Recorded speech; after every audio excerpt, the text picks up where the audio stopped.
Hey guys, and welcome back to the Tutorial Millennial channel. In this video, I'll be showing you guys how you can like the tutorials on the VN Editor app and where you can find those.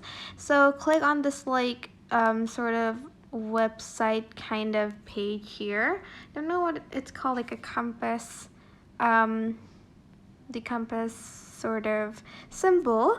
Then go to tutorial and just like the tutorials and I'm not a baby, and just like the tutorial you want to save. Go to your profile and you can find the liked tutorial in the like section over here. So go to the like section. I'm just going to like another one to show you. As you can see, it will be there.